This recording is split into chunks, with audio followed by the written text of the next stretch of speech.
Falando de pandemia, de Covid-19, vamos retomar aqui um assunto polêmico, que é o tratamento precoce. Ontem nós entrevistamos aqui a médica Kívia Mota, que é defensora da utilização de medicamentos conhecidos como off-label.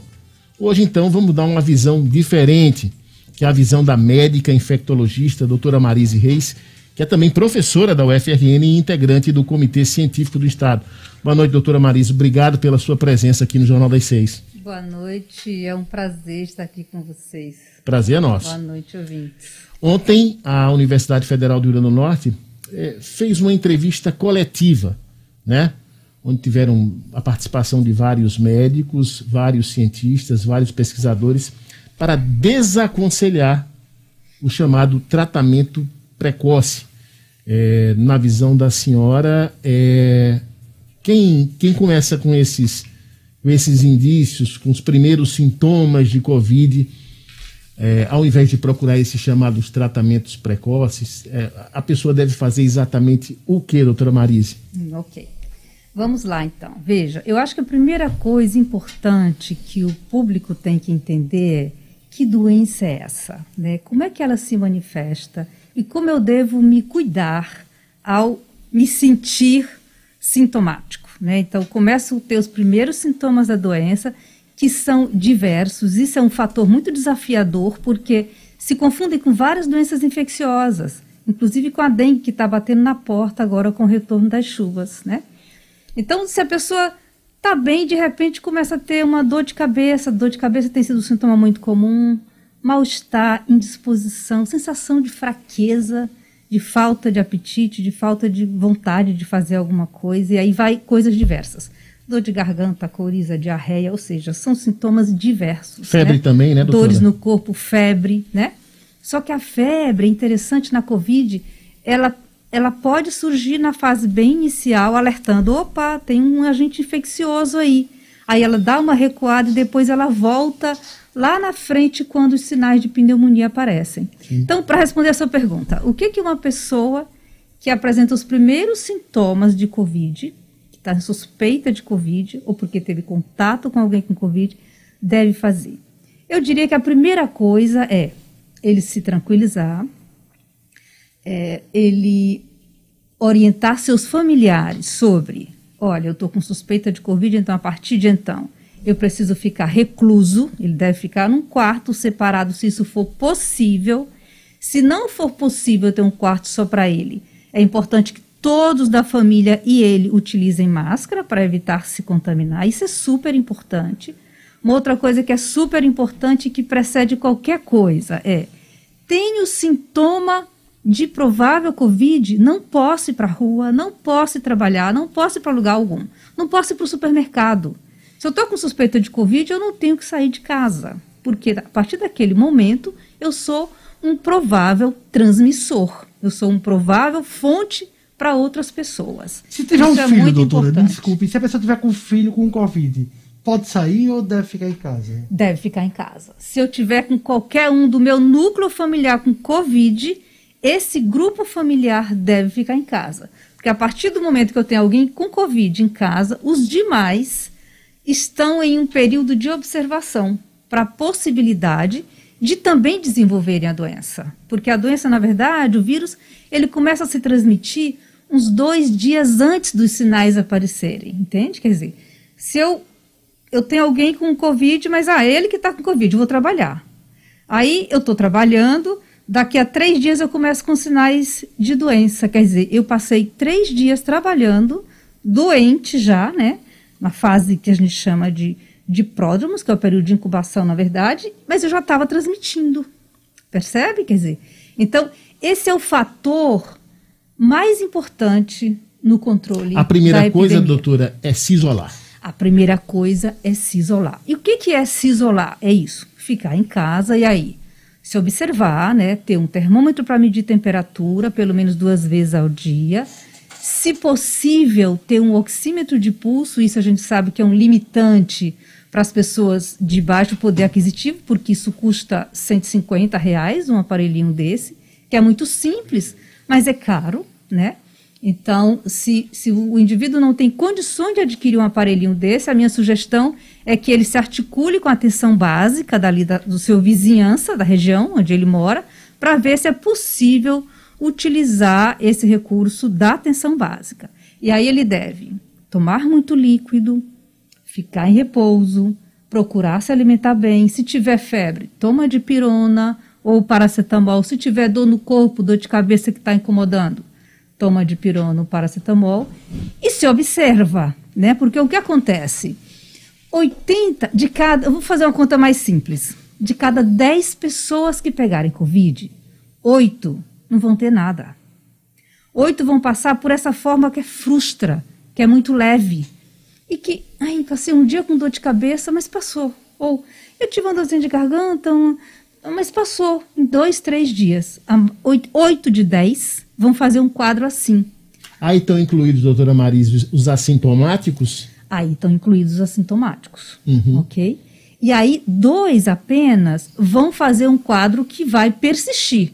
Ele passa 1 dia, 2 dias, 3, 4, 5 dias, ele ainda está mole. Agora ele começa a ter febre, agora ele começa a ter tosse seca. Quer dizer, na hora que o indivíduo começa a ter tosse seca e ele começa a ter febre ou a febre é persistente, a partir do 5º, 6º dia, essa é a hora que preocupa. Porque essa é a hora na qual esse indivíduo está me mostrando que ele está fazendo uma pneumonia. E aí eu preciso ficar atento para essa pneumonia. Após qual dia, doutora Marisa? Só para a senhora... Após o 6º, 7º dia. Essa é a hora que a pneumonia chega. Entendi. Certo? Isso é muito interessante das doenças, porque o vírus tem uma dinâmica, né? Ele entra na célula, ele se multiplica, ele vai brigando com as células do organismo, né? A célula do sistema de defesa. E aí chega uma hora que ou entra em equilíbrio e o organismo controla o vírus e controla a doença, ou o organismo, o sistema imune, não consegue controlar o vírus e a inflamação se instala, né? E a pneumonia se instala, ok? Então, essa hora, é por isso que a gente assume com muita tranquilidade que o tratamento precoce é inócuo, é desnecessário. Por quê? Porque a maioria das pessoas não vai ter nada, não vai precisar de nada. Esse é o primeiro ponto. Então, como é que eu vou dar um tratamento para alguém que eu provavelmente não vai ter nada?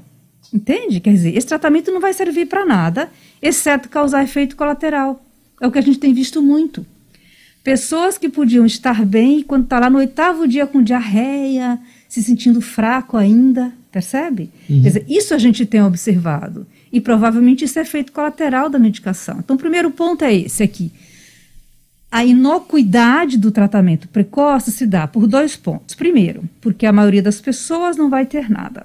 Segundo, porque passado 1 ano da epidemia, então não é pouca coisa.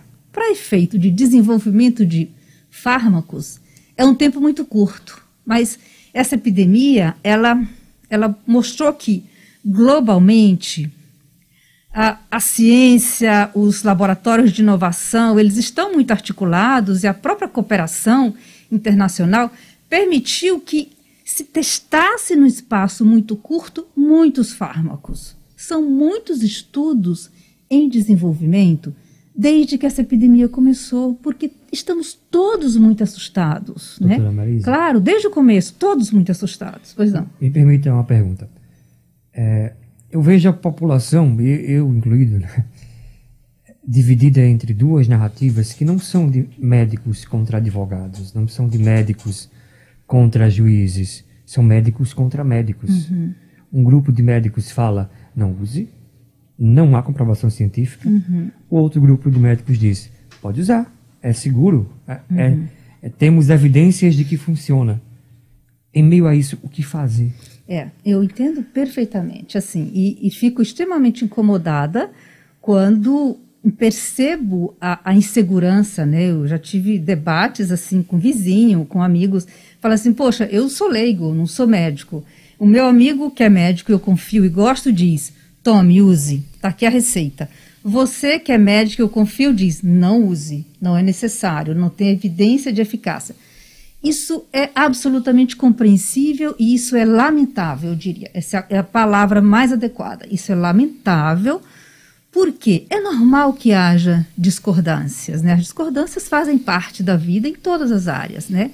Em relação à Covid, em relação a eventos novos, né? A Covid não é um exemplo isolado. O que acontece? Quando a Covid iniciou, ela nos pegou de calça curta, um vírus novo que ninguém conhecia, que nós não tínhamos medicamento para ele, que nós não tínhamos vacina para ele. As doenças virais de transmissão interhumana, e com esse perfil de transmissão, nós já sabemos que a forma de controlar é com vacina. No entanto, a gente dizia, poxa, até chegar a vacina, nesse ritmo que as coisas estão, vão morrer muitas pessoas, né? E aí, logicamente, que surgiu todo um conjunto de tentativas de testar e avaliar fármacos, medicamentos que pudessem funcionar. E se partiu de medicamentos novos, mas também de medicamentos já conhecidos, como é o caso da cloroquina, da ivermectina e uma série de outros, né, que já foram testados no passado para outros vírus, que mostrou que funciona para outros vírus, mas não serve para tratar, né? Não é à toa que esses medicamentos já foram testados para cólera, para o ebola, vírus ebola, para o HIV, para dengue, para chikungunya, né? Para vários vírus. E se mostrou que ele funciona in vitro, que ele consegue, inclusive, às vezes reduzir carga viral, mas não é adequado para tratar o homem, porque essa é a diferença.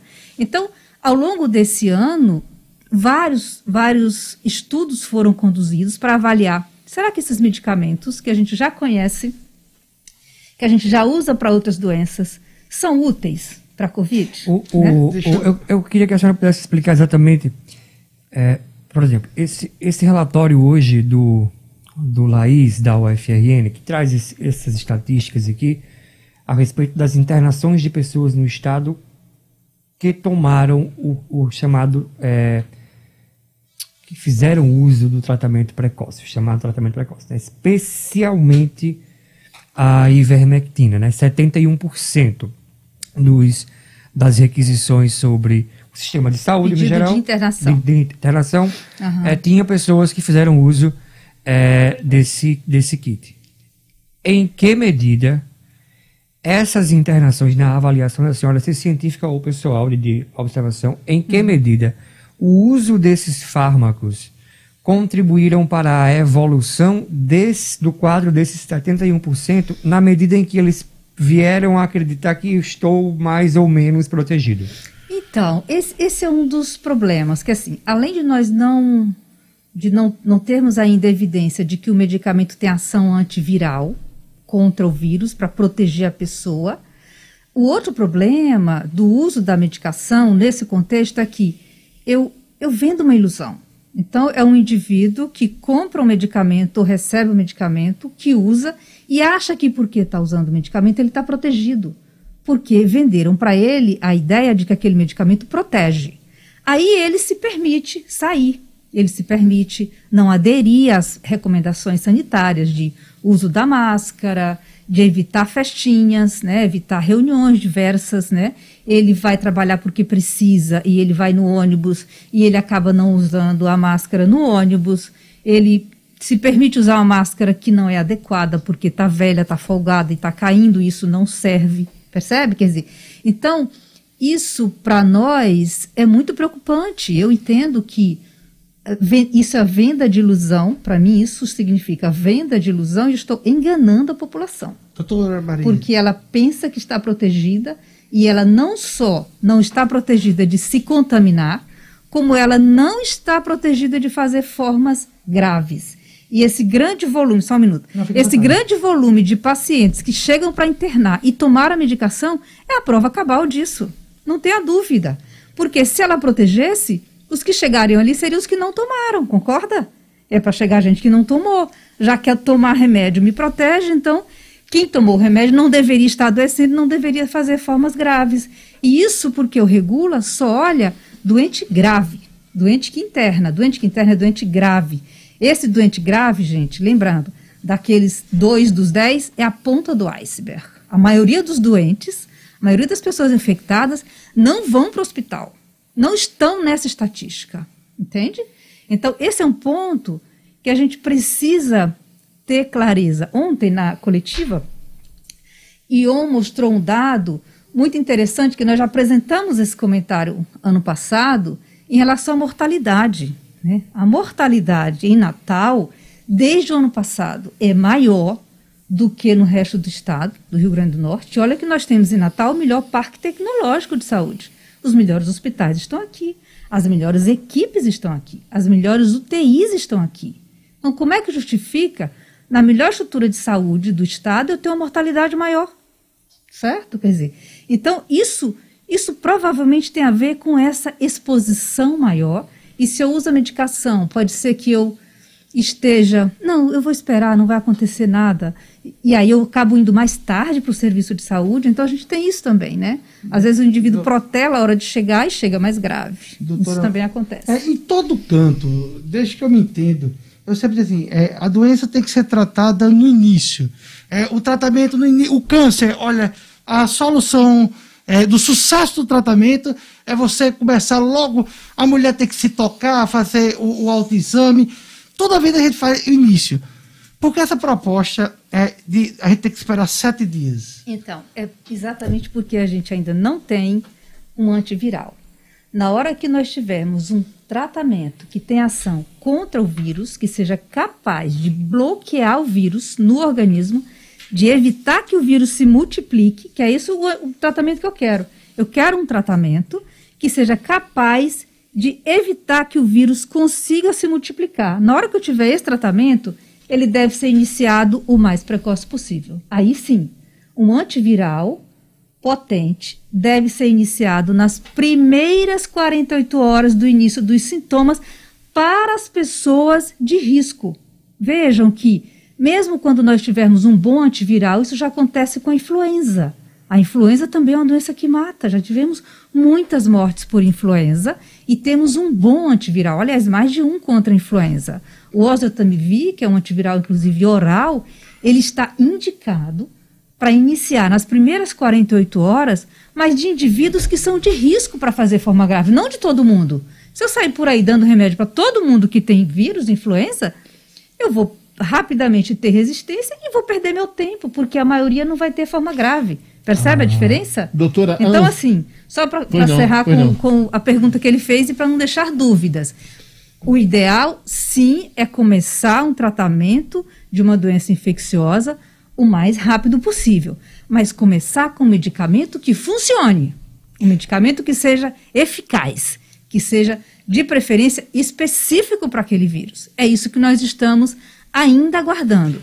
E temos a expectativa de que teremos sim um antiviral para essa indicação aí no médio e a médio prazo. Eu ia perguntar à senhora exatamente até o final isso. do ano acredito que teremos. Porque a Anvisa parece que aprovou o Remdesivir, não é isso? Remdesivir, da farmacêutica Gilead, o que é Gilead, né? E o outro é Tocilizumab, da Roche.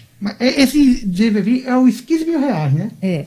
Então, mas aí é uma situação, veja, esse é o tipo da medicação que ainda não é capaz de resolver o nosso problema. Ainda não é esse antiviral que a senhora fala. Ainda não é esse antiviral que nós falamos. Sim. Porque esse antiviral que eu estou falando vai ser um medicamento que eu vou poder usar oral ou em casa, para o indivíduo que é hipertenso, para o indivíduo que é obeso, para o diabético, para o renal crônico, para aqueles indivíduos que são de risco para desenvolver doença. Esse indivíduo, na hora que ele começar a ter sintoma de doença, ele provavelmente vai ter indicação de usar esse medicamento e aí sim se aplica o uso do tratamento precoce, tá? Os medicamentos que você está falando aí do Remdesivir e Tocilizumab, o Remdesivir é um antiviral, mas ele foi testado apenas para uso em pacientes internados, porque ele é um medicamento injetável, e ele, portanto, só está indicado para pacientes naquela fase mais avançada, porque ele não foi testado em indivíduos que estão na fase inicial da doença. A gente não sabe como que é o comportamento e a resposta dele. Deixa só uma perguntinha dentro desse... Doutora, há uma acusação muito grave que o ser contra esse remédio é muito porque são remédios baratos, de acesso fácil, custa R$1 ou R$2 o comprimido. E a gente tem um outro agora que acaba de ser aprovado e ter uma eficácia que custa R$15 mil. Ou seja, qual o poder da indústria farmacêutica em relação a esse tipo de medicamento? E, veja, a indústria farmacêutica, ela realmente é muito poderosa, isso é um problema grave, né? Sobretudo no nosso país, sobretudo, é um problema sério, porque a indústria ela tem potencial, ela tem poder para induzir o uso de determinados fármacos, né? Na hora que ela passa anos desenvolvendo um medicamento, gasta muito dinheiro, na hora que ela vê que está aprovado, que é eficaz, ela faz de tudo para ter o uso daquele fármaco para ela ganhar dinheiro, não tenha dúvida. Mas nesse contexto da Covid, não é isso que está pegando. Isso não tem importância nenhuma nesse momento.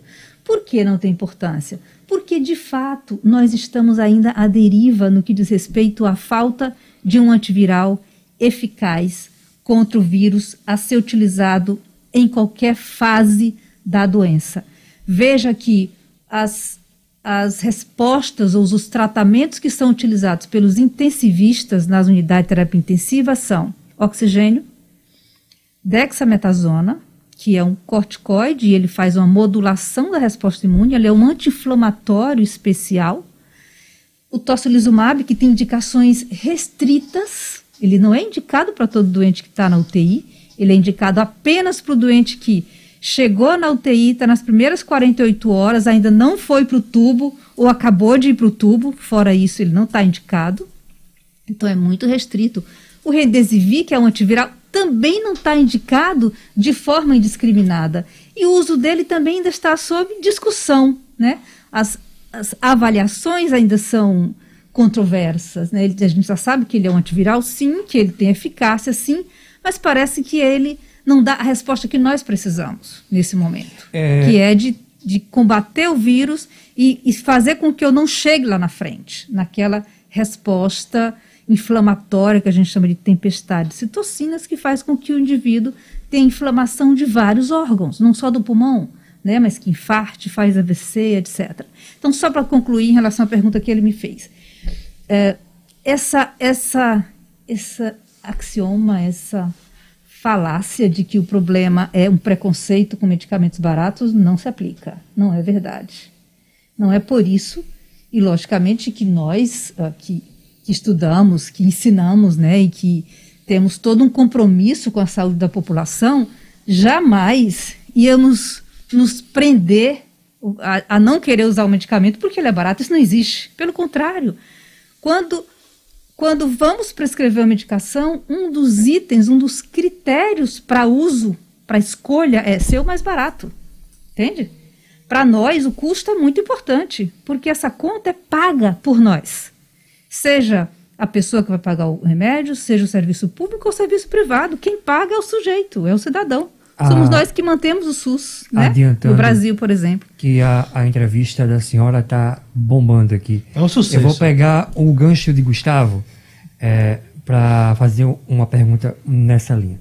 Até então, até março de 2020, publicações como The New England Journal of Medicine, The Lancet, em menor medida a Science, eram unanimidades incontestáveis.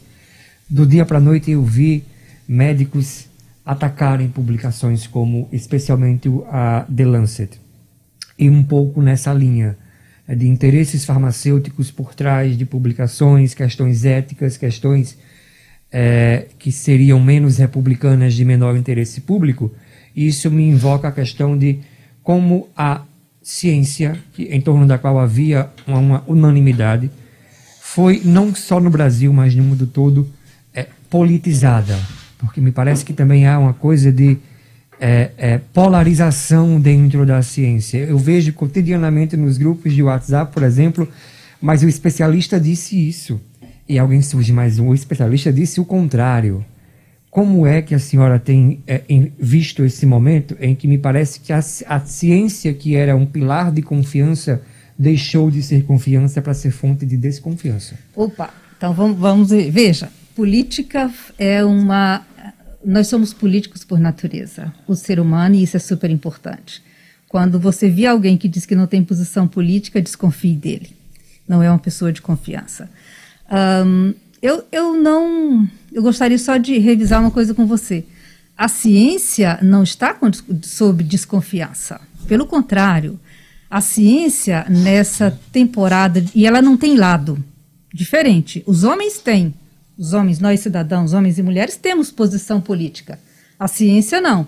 A ciência trabalha com busca de dados, de informação, de conhecimento para resolver o problema das pessoas, da sociedade. É para isso que a ciência serve. Tudo que ela trabalha é para trazer melhoria para a vida das pessoas, em todas as áreas. Então, ela não está sob desconfiança.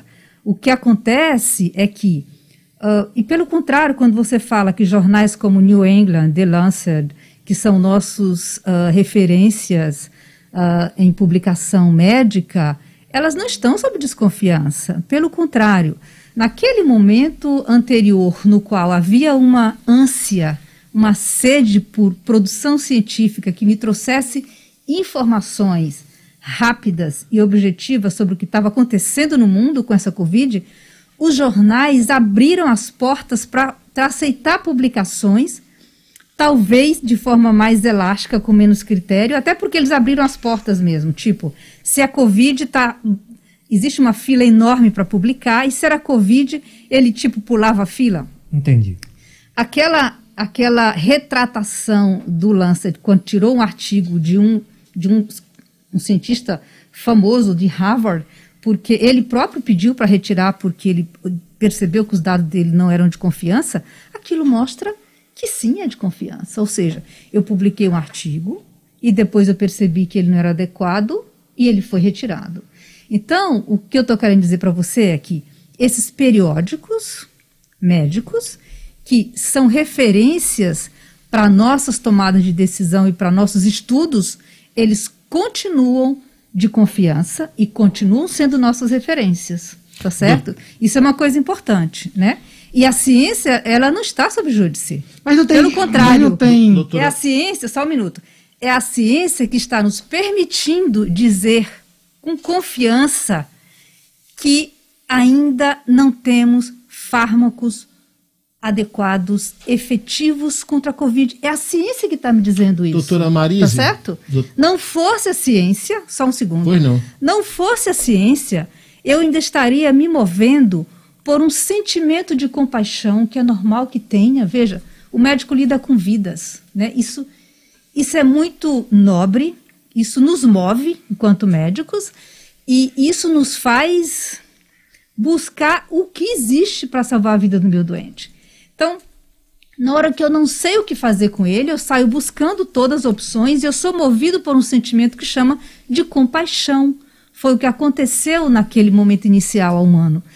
O uso desses medicamentos que se deu de forma ampla, inclusive fazendo parte de protocolos na Europa, alguns nos Estados Unidos, na América do Sul. Cloroquina fez parte de protocolos no primeiro momento. Por quê? Porque no primeiro momento existia esse uso por compaixão. Eu não tenho nada para fazer, até eu ter certeza que funciona ou não, eu estou autorizada a fazer. Psicologicamente não adianta não, doutora? Não adianta não. Doutora, eu não tenho dúvida. Só para terminar.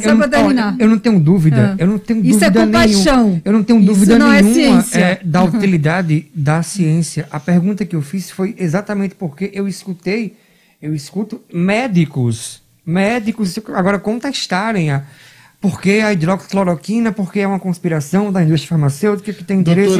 E aí eu fico perdido, me sinto confuso. Eu entendo. Por ver médicos. Doutora Marise, eu entendo. A senhora como estudiosa, a senhora como médica, a senhora fala na ciência, fala no estudo. A senhora acha... a gente sabe que essa questão do Covid-19... que nós estamos vivendo, a Covid foi politizada. Isso está muito claro para as pessoas, foi politizada. A senhora acha que a ciência, e vamos esquecer a parte política, a senhora acha que a ciência, com todas essas pessoas, com todos esses médicos, cientistas, pesquisadores que defendem esse tratamento precoce, e existe um outro grupo de cientistas, médicos e pesquisadores que dizem que esse tratamento precoce é absolutamente ineficaz. A senhora diria hoje que a ciência está dividida? Não, não diria. Isso não é ciência. A ciência não está dividida. A ciência não está dividida. Sim. A ciência tem mostrado para nós, através dos estudos que estão sendo realizados e divulgados a cada dia, que estes fármacos não funcionam e que nós ainda aguardamos alguns estudos. Por exemplo, hidroxicloroquina, desde agosto do ano passado, já está proscrita. Então, só para ser claro... O que é proscrita? Proscrita significa que não deve ser prescrito, não é recomendado. Certo. Então, por exemplo, em relação à hidroxicloroquina, um médico prescrever hidroxicloroquina hoje, ele está fazendo um ato que é inadequado. Isso pode ser caracterizado como um erro médico, tá certo? Por quê? Porque já há evidências sólidas na literatura e recomendações dos principais institutos, como NIH, que é o Instituto Americano de Saúde, o CDC americano, né, que são referências na saúde. Veja, nós temos referências internacionais nas quais nós nos baseamos, e não somos nós só brasileiros, não, o mundo todo se baseia nisso. A Europa, ela também se baseia no CDC, não é só no CDC deles, no SCDC, entende? Quer dizer, existe um conjunto de informações em saúde que são compartilhadas, e isso é super importante, isso norteia nossas condutas, certo? Então, quando você pergunta, a ciência está dividida? Não, a ciência não está dividida. A ciência está clara. Essas drogas estão sendo testadas e os estudos estão mostrando a cada dia que elas não funcionam, ponto. Aí você perguntar, e por que há colegas que continuam prescrevendo? Aí eu não diria que é por conta da ciência. Na verdade, os colegas continuam prescrevendo. Eu quero entender que é porque eles não conseguiram se libertar daquele sentimento de compaixão que nos tomou ano passado, num momento que era realmente compreensível eu prescrever um medicamento que off-label, que eu não sabia se funcionava, mas porque eu tinha uma compaixão.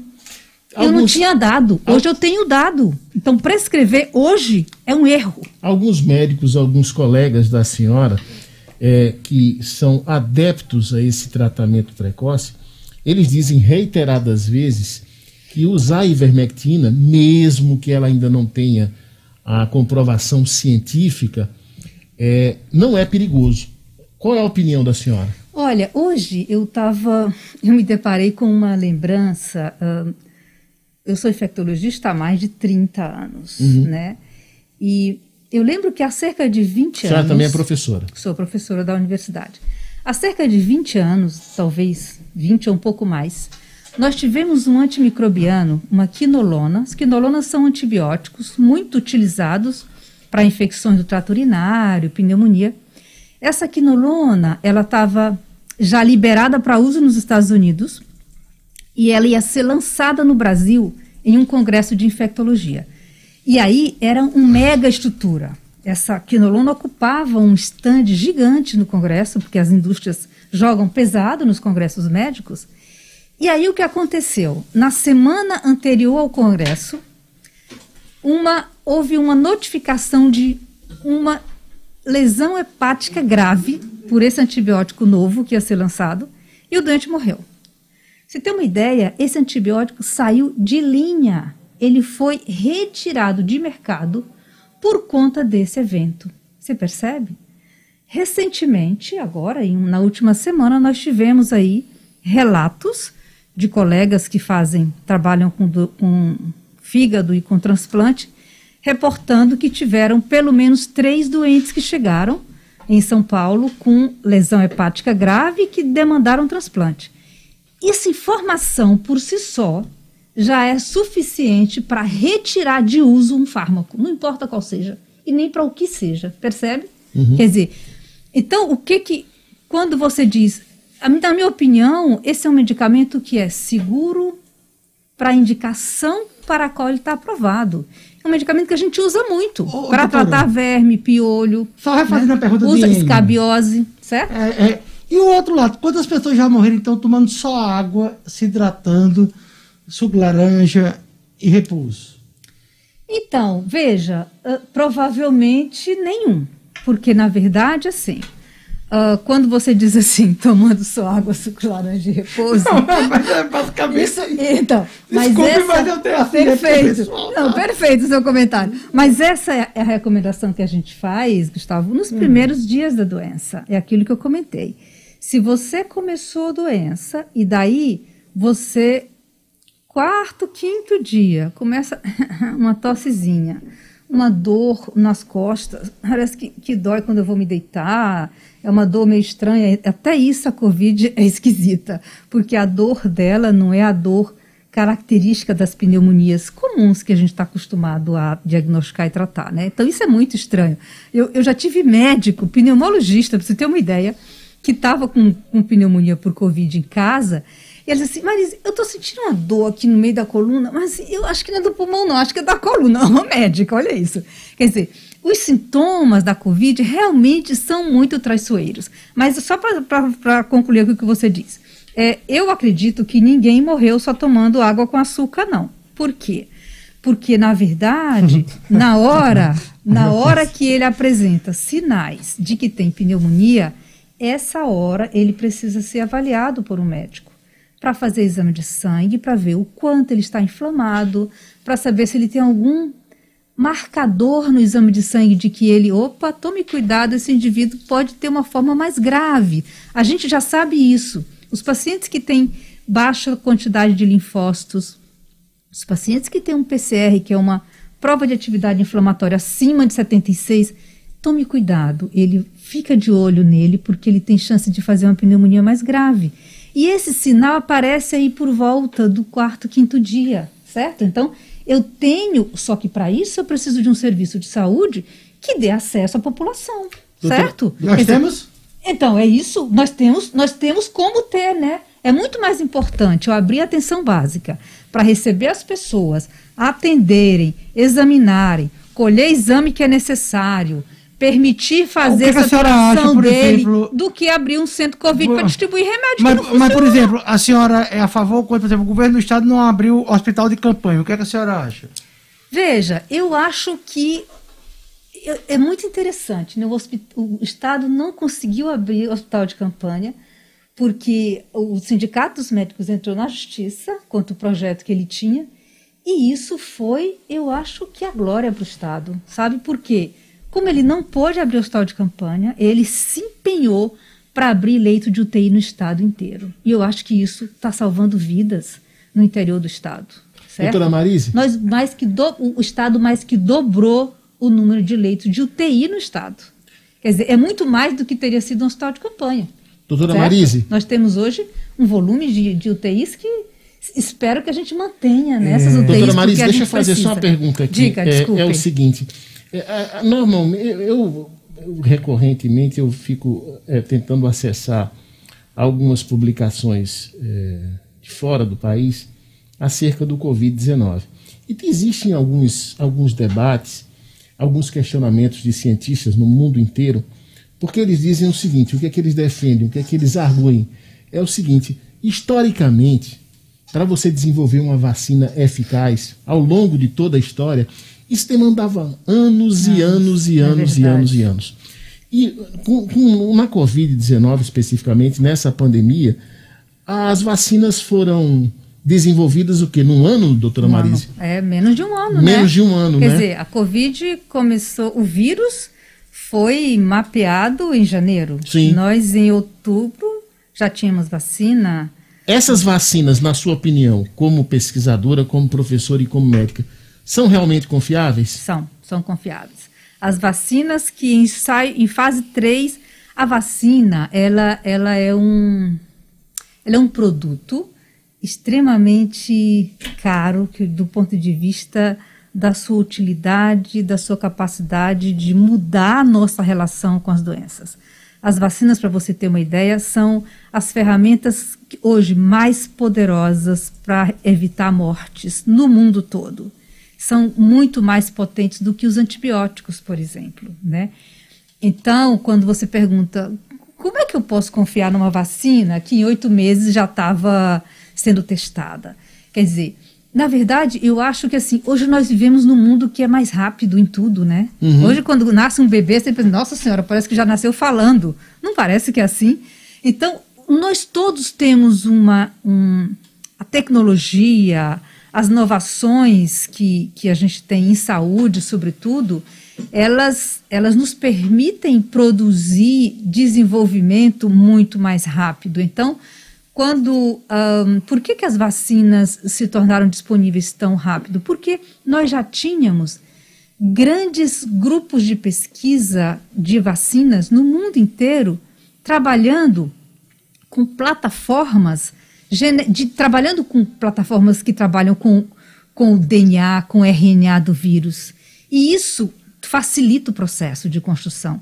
No passado, para você ter uma ideia, a primeira vacina que foi produzida, que foi a da varíola, né? Você não é da época da varíola, nenhum de nós aqui, mas a primeira vacina, veja que o que ele fez, ele pegou um vírus da vesícula de uma pessoa e implantou em outra, ou seja, estava levando um vírus vivo para outro.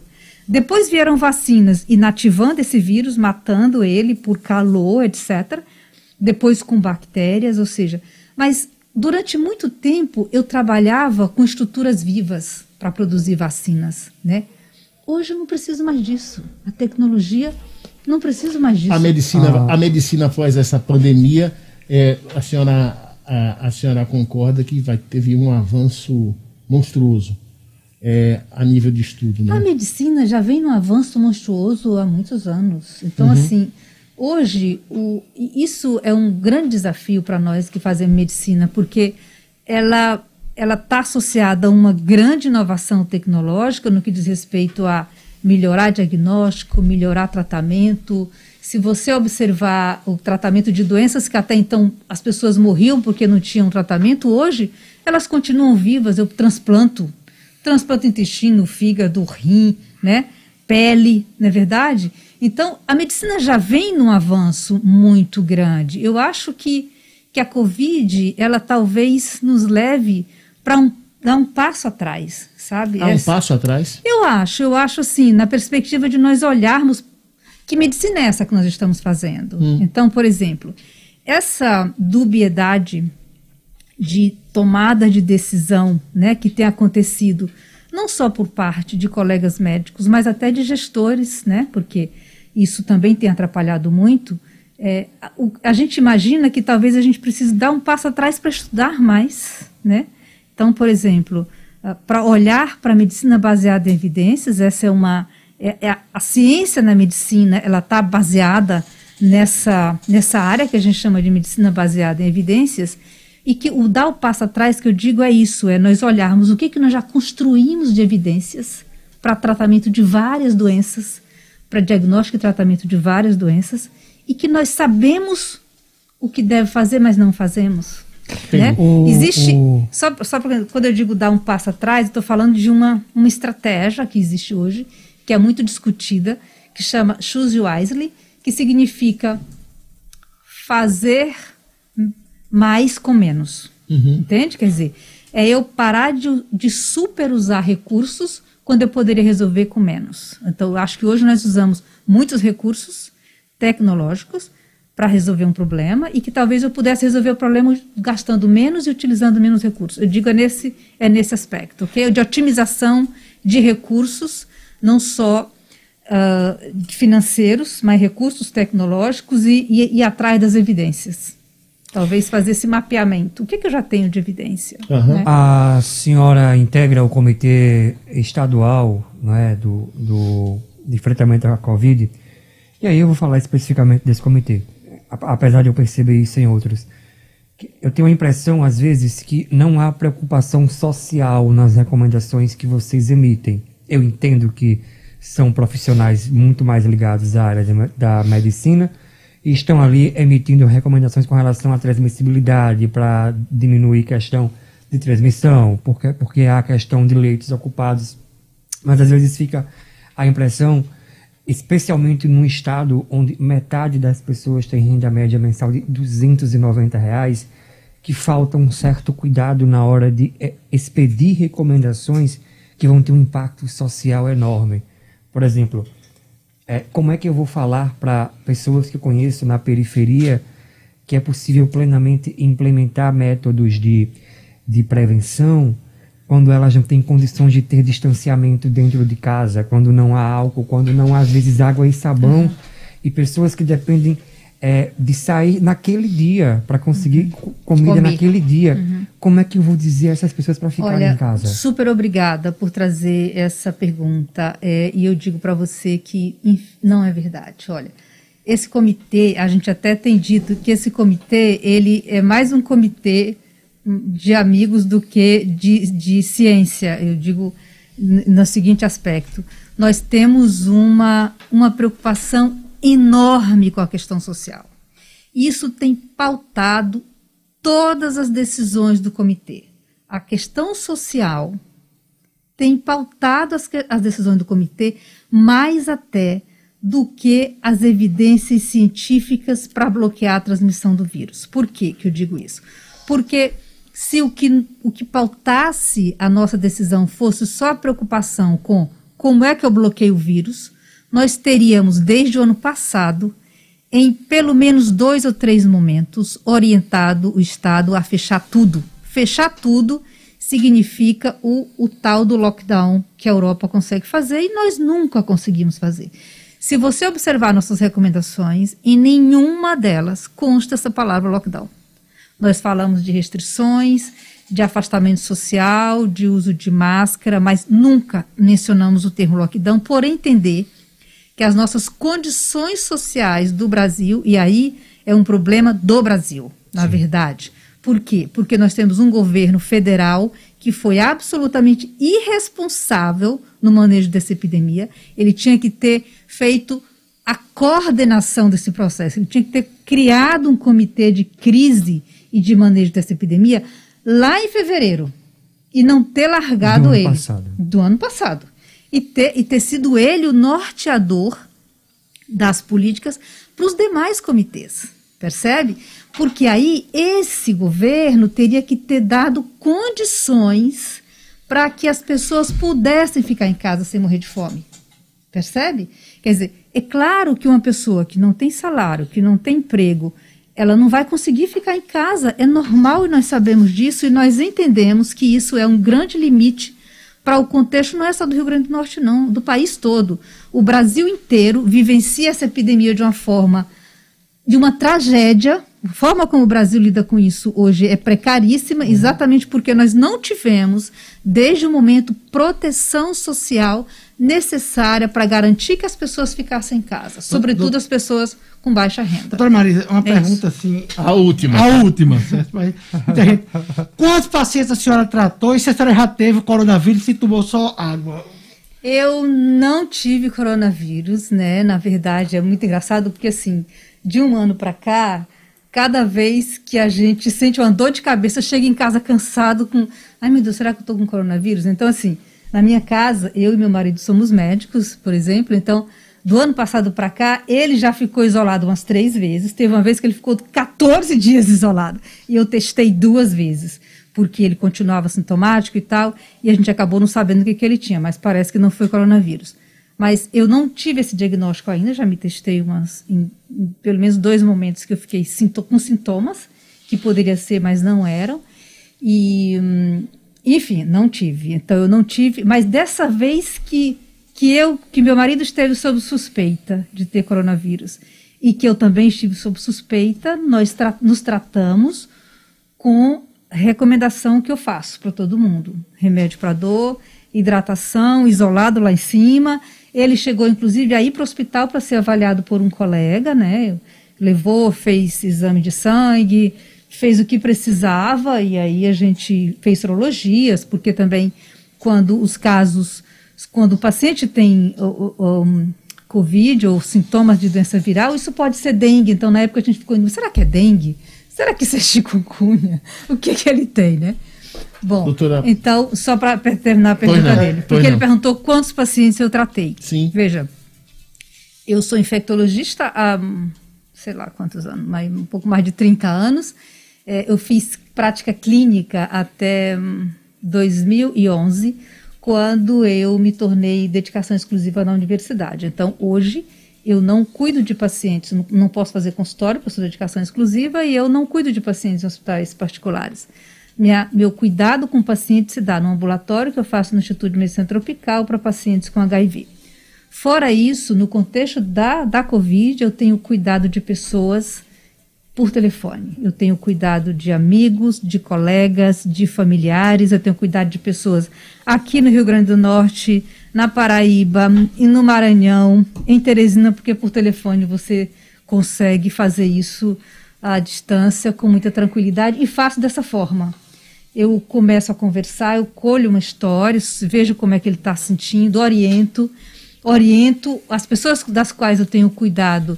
São pessoas que tem sido possível adquirir o oxímetro de pulso, então tem sido fácil, porque ele me passa um relatório 2 vezes ao dia de como está a saturação, a frequência cardíaca, a temperatura, isso me ajuda a ir orientando.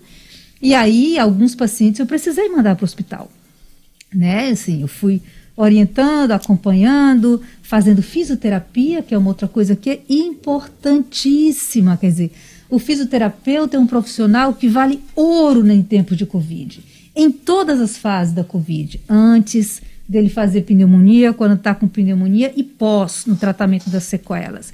Esse é um profissional que vale ouro e que nós precisávamos estar investindo mais nele nesse contexto. Então, só para terminar, alguns desses pacientes que eu cuidei à distância, eu precisei mandar para o hospital várias vezes. Eu tenho um daqui que está internado, inclusive, né? 2, aliás, estão internados, porque eles foram evoluindo e aí, de repente, não melhora, aí continua com febre, estou tendo tosse, a saturação está caindo. Quer dizer, a saturação está caindo, você vai para o hospital, você vai ser examinado e vai ser avaliado para a possibilidade de receber oxigênio, que aí tem que estar no hospital, ok? Então, tenho cuidado de vários pacientes. Sim. Doutora Marise, eu queria aqui agradecer a sua presença no Jornal das 6, uma entrevista muito esclarecedora. Mais uma vez, muito obrigado por ter vindo. Doutora Marise, eu também queria agradecer a senhora, eu que já não concordo com a posição da senhora, já tenho rebatido a senhora várias vezes no blog. A senhora ontem me recebeu de braços abertos lá. Convidei a senhora está aqui. Eu também queria agradecer muito a presença da senhora, foi bastante esclarecedora. A senhora é um doce do tratamento pessoal. Obrigada. Um grande abraço, doutora Marise. Obrigado. Obrigada, boa noite.